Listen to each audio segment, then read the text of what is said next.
بسم الله الرحمن الرحیم. السلام علیکم ورحمت الله وبرکاته. زما عزتمندو، الله تعالی مو همیشه د پاره خوشاله تر و تازه کامیاب او کامران ساته. الله کریم مو د هر غم او د هر درد او هر تکلیف نه په امن او حفاظت کې ساته. الله کریم مو د ژوند او د زړه ټول ارمانونه پوره کړه.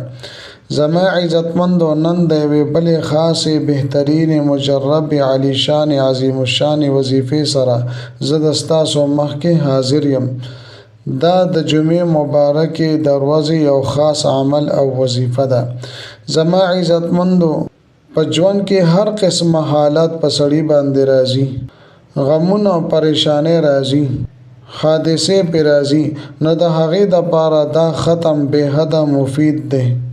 او که د چا چرته یو خاص مقصد وي، خاص حاجت وي، نو د خاص مقصد او حاجت پوره کولو دپاره او د جایزو خواهشاتو پوره کولو دپاره تاسو دا وظیفه کولی شئ. زما عزتمندو، دا نه چې تاسو دا وظیفه وکئ نو کني تاسو د بادشاهیان شئ، وزیران دې شئ، بلکې زما عزتمندو د ستاسو څه ضرورت دی، ستاسو څه مقصد دی، د هغې دپاره تاسو دا وظیفه کولی شئ.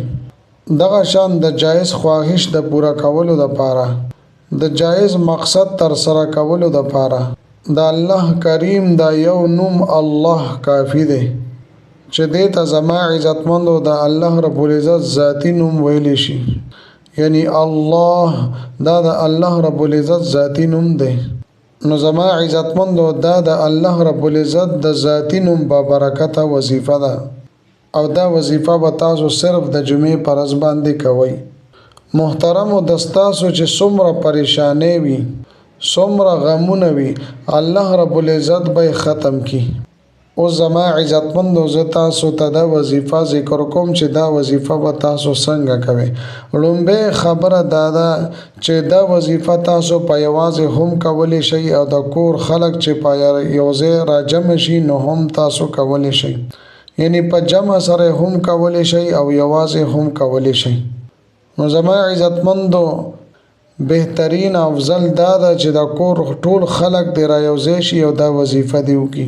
دا قرنګې که چېرې تاسو په یوازې باندې دا وظیفه کوئ نو هم کولی شئ. بل دا د زما عزتمندو چې ټوله ورځ کې څه ټایم هم تاسو ته موقع میلاویږي نو تاسو یې کوئ. یعنی 1000 پیرې مو سهار ووایي، بیا 1000 پیرې بیا 10 بجې ووایي، 1000 پیرې بیا غرمه ووایي. نو دې طریقې سره تاسو ټوله ورځ کې هم مختلفو وختونو کې تاسو دا وظیفه کولی شئ.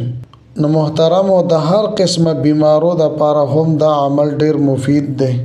نو زما عزتمندو، اول به تاسو او 10 شردامو کوي، او بیا به د الله رب العزت دا پاک بابرکته ذاتی نوم چې الله دی، دا به تاسو 70,000 مرتبه به تاسو ووایي یا الله. او مخکې رستو به زما عزتمندو 3 پیرې درود شریف به ترې نه ووایي. کله چې مو دا وظیفه وکړه نو د خپل وس مطابق به تاسو صدقه ورکوئ. یعنی ستاسو چې څومره وس وي، څومره صدقې وس وي، تاسو به غریبانانو ته صدقه ورکوئ. زما عزتمندو، تاسو دا وظیفه وکړئ، هر مشکل به د الله رب العزت آسان کی، هر حاجت به د الله تعالی پوره کی، او په هر مقصد کې به د الله رب العزت کامیاب کی. زما عزتمندو، امید لرم چې دا ویډیو دا وظیفه به ستاسو ډیره زیاته خوښه شوي. که ویډیو مو خوښه شوي، ویډیو لایک کړئ، چینل سبسکرایب کړئ. میلاویږم به تاسو سره بلې ویډیو کې بلې وظیفې سره. تر هغه وخته پورې ماته اجازت راکړئ. د لوی الله په امان.